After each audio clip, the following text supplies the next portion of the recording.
നവകേരള സദസ്സുമായി ബന്ധപ്പെട്ട എല്ലാ കാര്യങ്ങളും ഇവിടെ സംസാരിച്ച് കഴിഞ്ഞിരിക്കുകയാണ്. ഞങ്ങളുടെ കഴിഞ്ഞ നവംബർ 18-ാം തീയതിയാണ് മഞ്ചേശ്വരത്ത് നിന്ന് ഈ പ്രയാണം ആരംഭിച്ചത്. ഇന്ന് 34-ാമത്തെ ദിവസമാണ്. തിരുവനന്തപുരം ജില്ലയിൽ ഇന്നലെ വർക്കലയിലായിരുന്നു അവസാനത്തെ പരിപാടി. നമ്മുടെ മഞ്ചേശ്വരം മുതൽ ചിറയൻകീഴ് മണ്ഡലം വരെ നമ്മുടെ നാടിൻ്റെ വലിയൊരു മുന്നേറ്റമാണ് നവകേരള സദസ്സിലൂടെ ഉണ്ടായിക്കഴിഞ്ഞിട്ടുള്ളത്. നാടാകെ ഒരു ഭേദചിന്തയുമില്ലാതെ നവകേരള സദസ്സിലേക്ക് ഒഴുകിയെത്തുന്ന കാഴ്ചയാണ് എല്ലായിടങ്ങളിലും കാണാൻ പറ്റും. ഇതിന് എവിടെയും ഒഴിവില്ല. എല്ലാ മണ്ഡലങ്ങളും ഒരേപോലെ നവകേരള സദസ്സ് ജനനിബിഡമാകുന്നതാണ് കാണാൻ പറ്റിയത്. ഈ ജനപങ്കാളിത്തം നവകേരള സദസ്സ് ബഹിഷ്കരിച്ചവർക്ക് വല്ലാത്ത വിഷമമുണ്ടാക്കിയിട്ടുണ്ട്. അവർ കരുതിയത് ഈ പരിപാടി ബഹിഷ്കരിച്ചാൽ പരിപാടിയുടെ ശോഭ കെട്ട് ആളില്ലാത്ത ഒന്നായി മാറും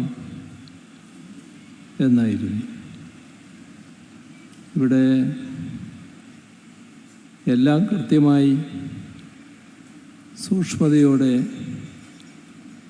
വിലയിരുത്തുന്നവരാണ് ജനങ്ങളെന്ന വസ്തുത കോൺഗ്രസും UDF മറന്നുപോയി. അതുകൊണ്ടാണ് അത്തരമൊരു പ്രതീക്ഷ വെച്ച് പുലർത്താൻ അവർക്ക് കഴിഞ്ഞത്. ഈ പരിപാടിയിൽ എത്തിച്ചേരുന്ന പതിനായിരങ്ങൾ കൃത്യമായ നിലപാടുള്ളവരാണ്. അത് നാടിനെ പറ്റിയുള്ള ഉത്കണ്ഠ, നമ്മുടെ നാട് തകരാൻ പാടില്ല, കാലാനുസൃതമായ പുരോഗതി ആർജിച്ചിരിക്കണം, അതിന് സ്വീകരിക്കുന്ന നടപടികളെ എതിർക്കുന്നത്, തകർക്കാൻ ശ്രമിക്കുന്നത് ആരായാലും അതിനോട് യോജിക്കാൻ കഴിയില്ല. ഈ കാര്യത്തിൽ കേരളം ഒന്നാണ്. അതാണ് ഒരു മനുഷ്യനെ പോലെ ഈ കഴിഞ്ഞ എല്ലാ പരിപാടികളിലും ജനങ്ങൾ വൻതോതിൽ പങ്കെടുത്തത്. ഒരേ വികാരം, നാടിനെ തകർക്കാൻ വിടില്ല, നാട് കാലാനുസൃതമായ പുരോഗതി നടന്നു. ഇതാണ് കേരളത്തിൻ്റെ ഭാവി സുരക്ഷിതമാണ് എന്നതിന് ഉറപ്പ് നൽകുന്നത്. നമ്മൾ ശ്രദ്ധിക്കേണ്ട കാര്യം, നമ്മുടെ നാടിൻ്റെ പുരോഗതി തടയാൻ വിവിധ മാർഗങ്ങളാണ് കേന്ദ്ര ഗവൺമെൻറ് സ്വീകരിക്കുന്നത്. എന്നാൽ നമ്മുടെ സംസ്ഥാനം ഒരു സംസ്ഥാനമെന്ന നിലക്ക് നേടിയിട്ടുള്ള നേട്ടങ്ങൾ അത് വളരെ വലുതാണ്. ആ നേട്ടങ്ങൾ വെച്ചാൽ ഒരു തരത്തിലുള്ള സാമ്പത്തിക പ്രതിസന്ധിയും നമുക്കുണ്ടാകേണ്ടതില്ല. അത്ര ഭംഗിയായി കേരളം ധനകാര്യ മാനേജ്മെൻറ്റ് നിർവഹിച്ചിരിക്കുന്നു. ഇവിടെ നമ്മുടെ നാടിൻ്റെ പുരോഗതി അടയാളപ്പെടുത്തുന്ന ചില കാര്യങ്ങൾ നമ്മുടെ ആഭ്യന്തര വളർച്ചാ നിരക്ക്. ഈ ആഭ്യന്തര വളർച്ചാ നിരക്കിൽ 8% വർധനവാണ് 2016 ശേഷമുള്ള കേരളത്തിൽ സംഭവിച്ചത്. ഈ 8% നല്ല വർധനവാണ്. ഒരു സംസ്ഥാനത്തിന് ആർജിക്കാൻ കഴിയുന്ന നല്ല വർധനവ്. അത് മാത്രമല്ല, ഇവിടെ കേരളത്തിൻ്റെ തനത് വരുമാനം 2016 ഉണ്ടായിരുന്നതിൻ്റെ എത്രയോ അധികം തനത് വരുമാനം വർദ്ധിപ്പിച്ചെടുക്കാൻ നമുക്ക് കഴിഞ്ഞിരിക്കുന്നു. നേരത്തെ ഉള്ളതിൽ നിന്നും 41% വർധനവാണ് തനത് വരുമാനത്തിൽ ഉണ്ടായിരിക്കുന്നത്. ഇതോടൊപ്പം തന്നെ കാണേണ്ട ഒരു കാര്യമാണ് നമ്മുടെ ആഭ്യന്തര ഉൽപ്പാദനം.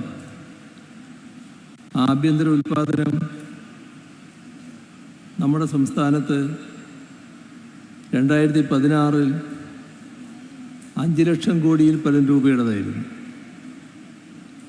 എന്നാൽ ഇപ്പോൾ 10 ലക്ഷം കോടിയിൽ പരം രൂപയായി മാറിക്കഴിഞ്ഞു. ഏത് മാനദണ്ഡമെടുത്താലും നമ്മുടെ നാട് മുന്നിട്ട് നിൽക്കുകയാണ്. ഇതിനു പുറമെയാണ് ആളോഹരി വരുമാനം, പ്രതിശീർഷ വരുമാനം. പ്രതിശീർഷ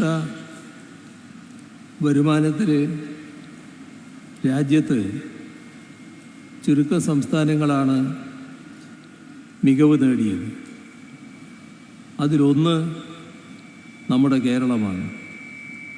ഇവിടുത്തെ അവസ്ഥ പരിശോധിച്ചാൽ 2016 1,48,000 രൂപയായിരുന്നു. ഇപ്പോഴത് 2,28,000 രൂപയായി വർദ്ധിച്ചു.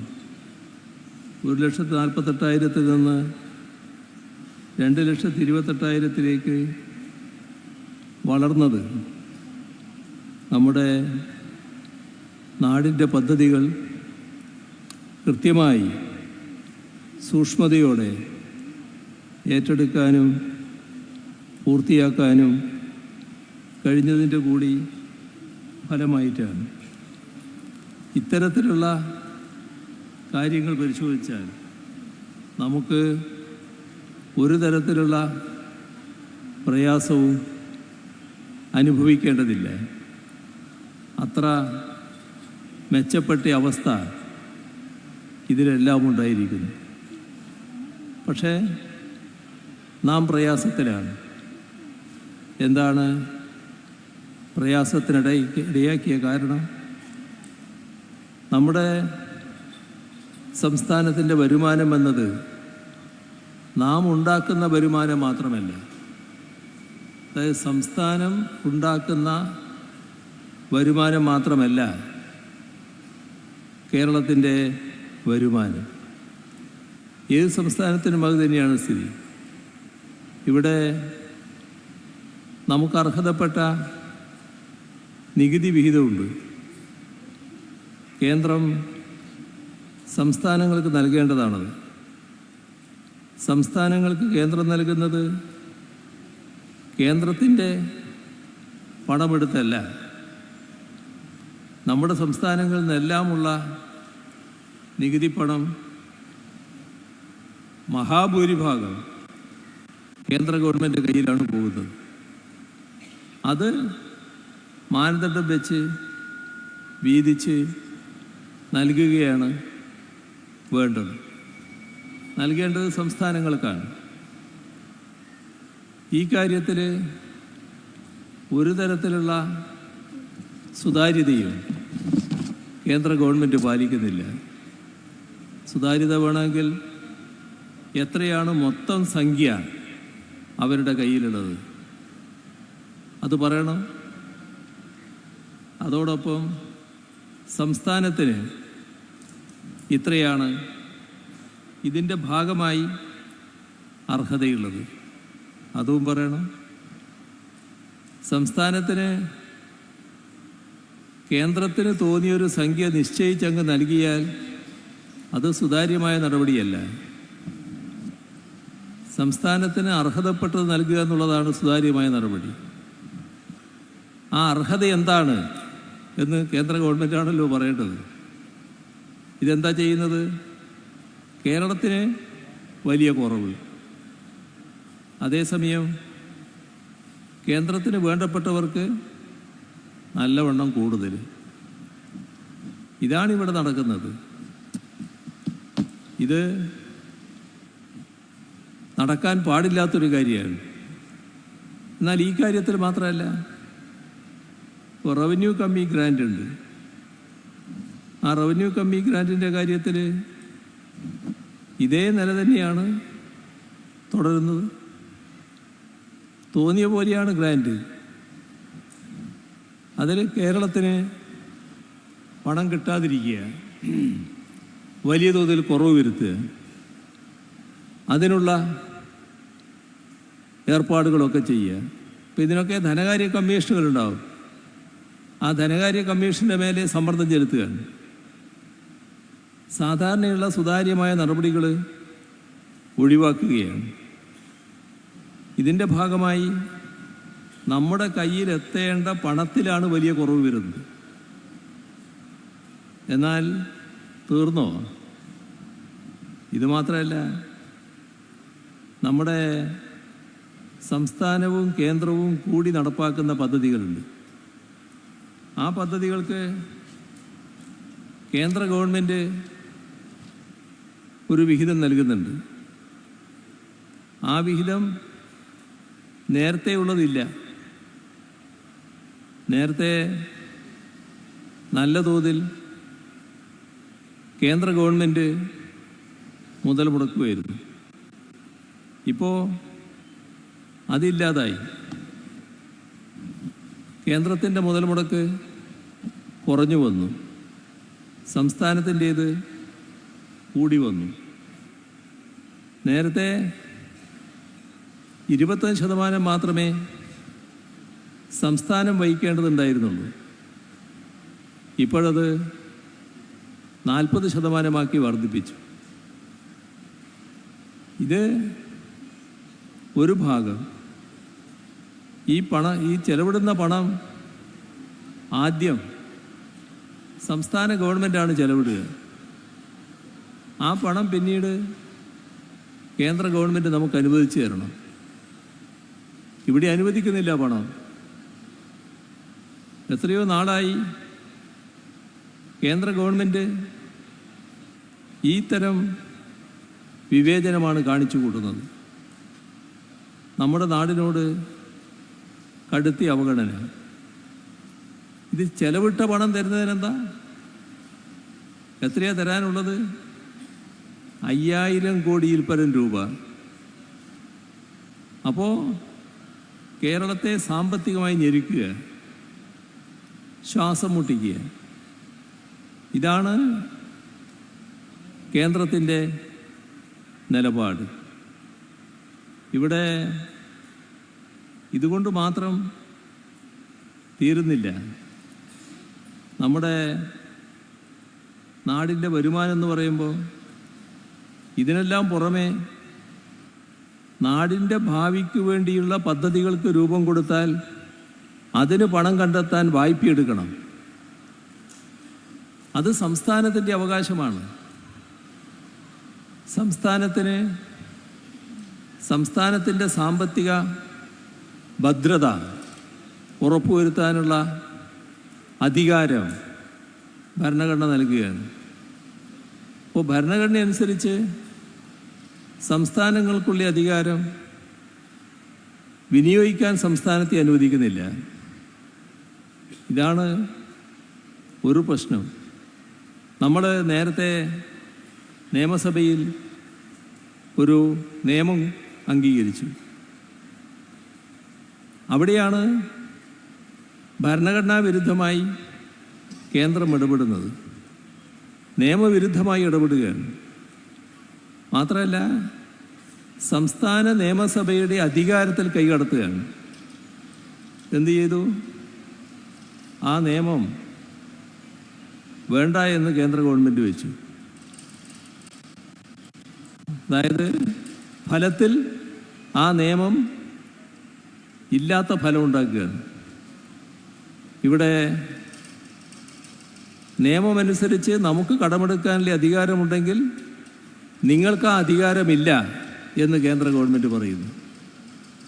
ഇത് ഭരണഘടനാ വിരുദ്ധമാണ്, നിയമവിരുദ്ധമാണ്, നിയമസഭയുടെ അധികാരത്തിൽ കൈകടത്തലാണ്. ഇതൊന്നും ചെയ്യാൻ പാടില്ലാത്തതാണ്. പക്ഷേ അതാണ് ഇവിടെ ചെയ്തിട്ടുള്ളത്. അതിൻ്റെ ഭാഗമായി നമ്മുടെ സംസ്ഥാനത്തിൻ്റെ കടമെടുക്കാനുള്ള പരിധി അങ്ങോട്ട് കുറയ്ക്കുകയാണ്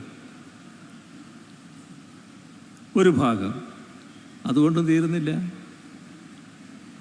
അതോടൊപ്പം സംസ്ഥാനത്തോട് പറയാണ്, കിഫ്ബി മുഖേന വായ്പ എടുക്കുന്നുണ്ട്.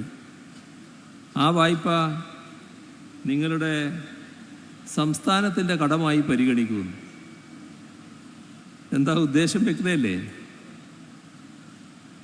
കിഫ്ബി നമ്മുടെ നാടിൻ്റെ വികസനത്തിന് വലിയ പങ്ക് വഹിച്ച ഒരു സാമ്പത്തിക സ്രോതസ്സാണ്. കേരളം ഈ നിലയിൽ മാറി വന്നതിന് നമ്മുടെ ബജറ്റിന് പുറമെ കിഫ്ബിയുടെ സാമ്പത്തിക സ്രോതസ്സാണ് നാം ഉപയോഗിച്ചത്. അത് എത്രയാ? ഈ 7.5 വർഷം 83,000 കോടി രൂപ ഈ കേരളത്തിൽ ചെലവഴിച്ചിരിക്കുന്നു. കേരളത്തിൽ ചെലവഴിക്കാനുള്ള പദ്ധതിക്ക് രൂപം കൊടുത്തിരിക്കുന്നു. അത്രയും പദ്ധതികൾ നാം രൂപം കൊടുത്തു കഴിഞ്ഞിരിക്കുന്നു. നിരവധി പദ്ധതികൾ അതിൽ നടപ്പായി കഴിഞ്ഞു. ചിലത് നടപ്പായിക്കൊണ്ടിരിക്കുന്നു. ചില പദ്ധതികൾ അതിൻ്റെ പണിപ്പുരയിലാണ്. സാങ്കേതികമായി കാര്യങ്ങൾ പൂർത്തിയാക്കേണ്ടത് അത് പൂർത്തിയായിക്കൊണ്ടിരിക്കുകയാണ്. ഇതാണ് കേരളത്തിൻ്റെ അവസ്ഥ. ഈ മുന്നേറ്റം തുടരാൻ പറ്റില്ല, ഞങ്ങൾ അനുവദിക്കില്ല എന്ന നിലപാടാണ് കേന്ദ്ര ഗവൺമെൻറ് സ്വീകരിക്കുന്നത്. അതിൻ്റെ ഭാഗമായാണ് കിഫ്ബിയുടെ കടമെടുപ്പ് സംസ്ഥാനത്തിൻ്റെ കടമെടുപ്പായി പരിഗണിക്കുമെന്നേ അറിയിപ്പ് വന്നത്. ഇതൊരു ഭാഗമാകുന്നുണ്ട്. വേറൊരു ഭാഗമുണ്ട്. അത് നമ്മുടെ ക്ഷേമ പെൻഷൻ, സാമൂഹ്യക്ഷേമ പെൻഷൻ 1600 രൂപയാണല്ലോ നമ്മൾ കൊടുക്കുന്നത്. 62 ലക്ഷത്തോളം ആളുകൾക്കാണ് പെൻഷൻ നൽകുന്നത്. കേന്ദ്ര ധനമന്ത്രി തന്നെ ഇവിടെ വന്ന് പറഞ്ഞു, എന്തിനാണ് നിങ്ങൾ ഇത്രയധികം പണം പെൻഷനായി നൽകുന്നത്? എന്തിനാണ് നിങ്ങൾ ഇത്രയധികം ആൾക്ക് പെൻഷൻ നൽകുന്നത്? അവർക്കതിനോട് യോജിപ്പില്ല. അവർ സ്വീകരിക്കുന്ന നില നമ്മുടെ ആഗോളവൽക്കരണ നയത്തിൻ്റെ ഭാഗമായുള്ള സാമ്പത്തിക നയമാണ്. അതിൻ്റെ ഫലം രാജ്യമാകെ അനുഭവിക്കുന്നുണ്ട്. വലിയ തോതിൽ പാപ്പരീകരിക്കപ്പെട്ട ദരിദ്രരാണ് നമ്മുടെ രാജ്യത്തുള്ളത്. ഒരു തരത്തിലും ദരിദ്രാവസ്ഥക്ക് മാറ്റമില്ല. നമ്മുടെ സംസ്ഥാനം ഇന്ത്യയിൽ ഏറ്റവും കുറവ് ദരിദ്രരുള്ള സംസ്ഥാനം. ഇവിടെ നമ്മുടെ സംസ്ഥാനത്ത് നടപ്പാക്കുന്ന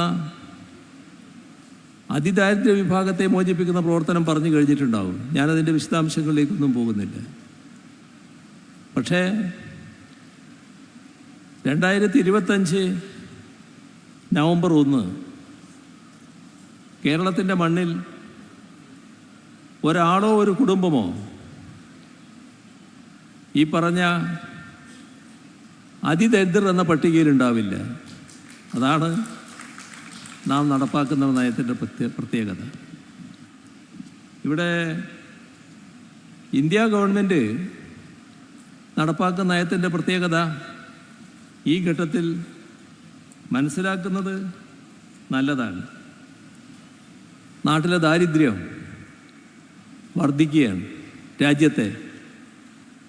2013 ലോകത്താകെയുള്ള സ്ഥിതിവിശേഷത്തെപ്പറ്റി ഒരു പഠനം നടത്തി. ആ പഠനത്തിൽ നമ്മുടെ രാജ്യം 55ാം സ്ഥാനത്തായിരുന്നു ആഗോള വിശപ്പ് സൂചികയിൽ. അത് 2013 2023 ആകുമ്പോൾ ആ 55 54 ആകുമെന്നല്ലേ നമ്മൾ കണക്കാക്കേണ്ടത്. എന്താ ഉണ്ടായത്? ഒരൊറ്റ വീഴ്ചയാണ്. എവിടത്തേക്ക്? 111ലേക്ക്. 111 കഴിഞ്ഞാൽ പിന്നെ കുറച്ച് നമ്പറേ ഉള്ളൂ വിരലിലുണ്ടാവുന്നത്. അത്രയേ ലോകത്ത് ബാക്കിയുള്ളൂ. ഇതാണ് നമ്മുടെ അവസ്ഥ. എന്തുകൊണ്ടത്? കേന്ദ്ര ഗവൺമെൻറ് നടപ്പാക്കുന്ന നയത്തിൻ്റെ ഭാഗം. ഈ നയം ആഗോളവൽക്കരണ നയത്തിൻ്റെ ഭാഗമാണ്. ഈ നയം ഇപ്പോൾ BJP ഗവൺമെൻറ് തീവ്രമായി നടപ്പാക്കുന്നു. പക്ഷെ ഇതിൻ്റെ യഥാർത്ഥ അവകാശികൾ വേറെ ഇരിക്കുന്നുണ്ട്. അറിയില്ലേ അവരെ? നമുക്കെങ്ങനെ മറക്കാനാവും? അതല്ലേ കോൺഗ്രസ്. നരസിംഹറാവുവിൻ്റെ കാലത്തല്ലേ ആഗോളവൽക്കരണ നയം അംഗീകരിക്കുന്നത്? ആ സാമ്പത്തിക നയമല്ലേ ആ ഗവൺമെൻറ് നടപ്പാക്കിയത്? 2011 മുതൽ 2016 വരെ നമ്മുടെ കേരളം തകർന്നടിയാനിടയായത് എന്തായിരുന്നു? UDF ഗവൺമെൻറ് അംഗീകരിച്ച് ഈ നയമായിരുന്നു. 2 കേന്ദ്ര ഗവൺമെൻറ്റാണ് ആ സമയം. ഒന്ന് മൻമോഹൻ സിംഗിൻ്റെ ഗവൺമെൻറ്, മറ്റൊന്ന് നരേന്ദ്രമോദിയുടെ ഗവൺമെൻറ്. ഇത് രണ്ടും ആഗോളവൽക്കരണ നയമാണ് നടപ്പാക്കിയത്. ഇവിടെ UDFും അതേ നയം നടപ്പാക്കി. 2016 മുൻപുള്ള അവസ്ഥക്കിടയാക്കിയത് അതായിരുന്നു. മറ്റ് കെടുകാര്യസ്ഥയുടെ എല്ലാം കൂടെ ആ നയമല്ല നാം നടപ്പാക്കുന്നത്. ഒരു ബദൽ നയം LDF സർക്കാർ നടപ്പാക്കുന്നു. ആ നയത്തിൻ്റെ പ്രത്യേകതയാണ് നേരത്തെ പറഞ്ഞ അതിദരിദ്രരില്ലാത്ത സംസ്ഥാനമായിട്ട് മാറുന്നത്. രാജ്യത്തെ ഏതെങ്കിലും സംസ്ഥാനത്തിന് അത്തരമൊരു സ്ഥാനം നേടാനാകുമോ? അതിനുവേണ്ടി എന്തെങ്കിലും ശ്രമമുണ്ടോ? പാവപ്പെട്ടവരെ കണ്ടുകൊണ്ടുള്ള നിലപാടെടുക്കണം. ഒരു സർക്കാർ എന്നത് ജനങ്ങളെ ആകെ കണ്ടുകൊണ്ട് പ്രവർത്തിക്കുന്നതാവണം. അതിനാണ് LDF സർക്കാർ ഇവിടെ ശ്രമിക്കുന്നത്. ഇപ്പോൾ ഇതിൻ്റെ ഭാഗമായി പറഞ്ഞു വന്നത് ആ പെൻഷൻ, നമ്മുടെ സാമൂഹ്യക്ഷേമ പെൻഷൻ കൊടുക്കുന്ന ഒരു കമ്പനി രൂപീകരിച്ചിട്ടുണ്ട്. ആ കമ്പനി പെൻഷൻ കൊടുത്തു കഴിയുമ്പോൾ കമ്പനിക്ക് പണം സർക്കാർ കൊടുക്കും. ഇതാണ് സംവിധാനം.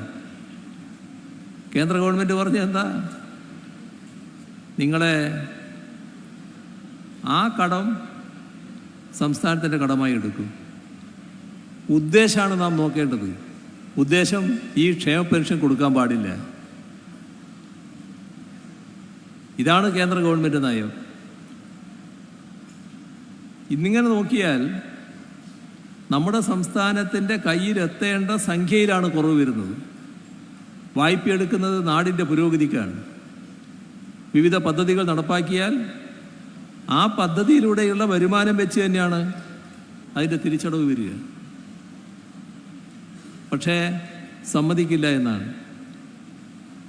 ഇത് നമ്മുടെ സംസ്ഥാനത്തിനുണ്ടാക്കുന്ന ബാധ്യത എത്രയാണ്? കേരളത്തിൻ്റെ ബാധ്യത ഇപ്പോൾ 7 വർഷം, 7.5 വർഷം നമ്മുടെ കയ്യിൽ കിട്ടേണ്ട പണം കേന്ദ്ര ഗവൺമെൻറ്റിൻ്റെ ഈ മുട്ടാപ്പോക്ക് നയം കാരണം കയ്യിൽ കിട്ടാത്തത് എത്രയാ? 1 10 കോടിയല്ല, 100 1000 കോടിയല്ല, 1,07,500 കോടിയിൽ പരം രൂപ നമ്മുടെ കേരളത്തിൻ്റെ കയ്യിൽ എത്തേണ്ട പണം. അതാണ് ഈ 7 വർഷമായിട്ട് എത്താതിരിക്കുന്നത്. എങ്ങനെ മുന്നോട്ട് പോകും? ഇത് നമ്മുടെ ഫെഡറൽ തത്വത്തിൽ ലംഘനമാണ്. അതുകൊണ്ടാണ് ബഹുമാനപ്പെട്ട സുപ്രീം കോടതിയെ സമീപിക്കാൻ സംസ്ഥാനം തീരുമാനിച്ചത്. ഞങ്ങൾ പ്രതിപക്ഷത്തോട് പറഞ്ഞു, ഈ സാഹചര്യമെല്ലാം വന്നപ്പോൾ നിങ്ങൾ നവകേരള സദസ്സ് ബഹിഷ്കരിച്ചു. ഇപ്പോൾ നാം ഒന്നിച്ചു നിൽക്കേണ്ട സമയമാണ്. ഇതാണ് കേരളം നേരിടുന്ന പ്രശ്നം. കേരളം ഒന്നാകെ നിന്ന് കേരളത്തിൻ്റെ ആവശ്യം ഉന്നയിക്കണം. നിങ്ങൾ സഹകരിക്കണം. നാം തമ്മിൽ ഇതുമായി ബന്ധപ്പെട്ട് എന്തെങ്കിലും ചർച്ച നടത്തേണ്ടതുണ്ടെങ്കിൽ ഞങ്ങൾ അതിന് സന്നദ്ധമാണ്. ആരാ പറഞ്ഞത്? ഈ മന്ത്രിസഭ, കേരള സർക്കാർ ഈ നാടിനു വേണ്ടി പറഞ്ഞ കാര്യമായിരുന്നു. മറുപടി ഉടനെ പ്രതിപക്ഷ നേതാവിൻ്റെ ഭാഗത്തുനിന്ന് വന്നു, നിങ്ങളുമായി ഒരു യോജിപ്പുമില്ല. എങ്ങനെയുണ്ട്? ഇതാണ് സമീപനം. എന്തുകൊണ്ടാണ് കേരളത്തിലെ കോൺഗ്രസിനും UDF-നും കേന്ദ്ര ഗവൺമെൻറ്റിനെതിരെ പറയാൻ പറ്റാത്തത്? പറ്റുന്നില്ലല്ലോ, ശബ്ദിക്കുന്നില്ലല്ലോ. എന്താണ് അവർക്ക് പറ്റിയത്? കേരളത്തിൻ്റെ ശബ്ദം ഉയരാത്ത അവസ്ഥ വന്നല്ലോ. 20-ൽ 18 പേരാണ് കേരളത്തിൽ നിന്നുള്ള ലോക്സഭാംഗങ്ങളിൽ, 20-ൽ 18 UDF-കാർ. ഏതെങ്കിലും ഘട്ടത്തിൽ കേന്ദ്ര ഗവൺമെൻറ് കാണിക്കുന്ന അവഗണനയ്ക്കെതിരെ അവർ ശബ്ദിച്ചോ? കേരളത്തിൻ്റെ ആവശ്യമുയർത്തിയോ? ഇപ്പോൾ ഈ നവകേരള സദസ്സ് നടന്നതിനെക്കുറിച്ച് എന്താ ഇന്നലെ പ്രതിപക്ഷ നേതാവ് പറഞ്ഞത്? കഴിഞ്ഞ ഈ ദിവസങ്ങളിലെല്ലാം അവരിതിനെതിരെ പോരാടിക്കൊണ്ടിരിക്കുകയാണ് പോലും. അവരുടെ യൂത്ത് എന്തിനെതിരെയാണ് പോരാട്ടം? എന്തിനോടാണ് വിയോജിപ്പ്? ഈ നവകേരള സദസ്സ് ഉയർത്തിയ ഏത് പ്രശ്നത്തോടാണ് വിയോജിപ്പ്? അത് മൂത്തതിനും യൂത്തിനും എല്ലാം പറയാൻ കഴിയുന്നുണ്ടോ? ആരെങ്കിലും പറയുന്നുണ്ടോ? എന്തിനെതിരെയാണ് കരിങ്കൊടി? അത് പറയുന്നുണ്ടോ? BJPയുടെ നയത്തെ ന്യായീകരിക്കുന്ന സമീപനം, കേന്ദ്ര ഗവൺമെൻറ് നേതൃത്വം കൊടുക്കുന്ന BJPക്ക് കേരള വിരുദ്ധ മനസ്സ് രൂപപ്പെട്ടിരിക്കുന്നു. ആ കേരള വിരുദ്ധ മനസ്സിനോടൊപ്പം ചേർന്ന് നിൽക്കുന്ന അവസ്ഥ കോൺഗ്രസിനും ഉണ്ടായിരിക്കുന്നു. അതല്ലേ വസ്തുത? നിങ്ങൾ ഇത് ബഹിഷ്കരിക്കാൻ തീരുമാനിച്ചു. ജനങ്ങൾ എങ്ങനെയാണ് അതിനെ എടുത്തത്? ജനങ്ങൾ നിങ്ങളെ കണ്ടുകൊണ്ടിരിക്കുകയാണല്ലോ കുറച്ച് കാലമായിട്ട്. അതുകൊണ്ട് തന്നെയാണല്ലോ കൂടെയുള്ളവർ, നിങ്ങളുടെ കൂടെയുള്ളവർ ഇന്ന് രാവിലെ 3 പ്രധാനപ്പെട്ടവരാണ് രാവിലത്തെ സദസ്സിൽ പങ്കെടുത്തായിട്ട് കണ്ടത്. അതിലൊരാൾ പറയുന്നുണ്ടായിരുന്നു, ഞാൻ കൗൺസിലറാണ്, ഞാൻ കോൺഗ്രസിൻ്റെ പ്രവർത്തകനാണ്, പക്ഷേ ഇവിടെ വന്ന് ചില കാര്യങ്ങൾ പറയാനുണ്ട്, അതാണ് ഞാൻ വന്നത്. അത് സ്വാഭാവികമല്ലേ? മന്ത്രിസഭയാകെയല്ലേ ഇരിക്കുന്നത്? പറയാനുള്ള കാര്യങ്ങൾ പറയാനുള്ള അവസരമല്ലേ? ഇത് ആറ്റിങ്ങലിൽ കണ്ട കാഴ്ച മാത്രമല്ല, കേരളത്തിൽ എല്ലായിടെയും ഞങ്ങൾ കാണുകയാണ് ആ കാഴ്ച. ഇവരുടെ കോൺഗ്രസിൻ്റെ പ്രധാനികൾക്ക് ബഹിഷ്കരണം ബോധ്യമായോ? ഇവിടെ എത്തുന്ന 10,000-ങ്ങൾ എല്ലാ ആളുമല്ലേ, എല്ലാ അഭിപ്രായക്കാരുമല്ലേ, നാടിൻ്റെ രക്ഷക്കല്ലേ എത്തുന്നത്? ഇതിൽ നിന്ന് എന്തെങ്കിലും ഉൾക്കൊള്ളാൻ കോൺഗ്രസിന് കഴിയുന്നുണ്ടോ? കോൺഗ്രസ് നേതൃത്വത്തിന് കഴിയുന്നുണ്ടോ? നാടാകെ എങ്ങനെ സംഘർഷമയമാക്കാം എന്നാണ് ആലോചിക്കുന്നത്. എന്നാൽ തീർത്തും ആരോഗ്യകരമായ സമീപനം നമ്മുടെ ബഹുജനങ്ങളാകെ സ്വീകരിക്കുന്നു. കേരളത്തിൻ്റെ ഒന്നിച്ചുള്ള വികാരം ഈ നാടിനെ തകർക്കാൻ അനുവദിക്കില്ല എന്ന നിലയിൽ ഉയരുന്നു. അതാണ് നമുക്ക് കേരളത്തിൻ്റെ ഈ കഴിഞ്ഞ എല്ലാ പരിപാടികളിലും, കഴിഞ്ഞ 13 ജില്ലകളിലും 14ാമത്തെ ജില്ലയിലും എല്ലാം കാണുന്നത് 10,000-ങ്ങൾ ഈ വേദിയിലേക്ക് ഒഴുകിയെത്തുന്നു. അവർ സംസ്ഥാന സർക്കാരിന് കൃത്യമായൊരു സന്ദേശം നൽകുകയാണ്. നിങ്ങൾ ധൈര്യമായി മുന്നോട്ട് പോയിക്കോ, ഞങ്ങൾ കൂടെയുണ്ട്. അതാണ് ആ സന്ദേശം. നന്ദി നന്ദി എന്ന് മാത്രം പറഞ്ഞുകൊണ്ട് അവസാനിപ്പിക്കുന്നു. നിങ്ങൾക്കെൻ്റെ അഭിവാദ്യങ്ങൾ.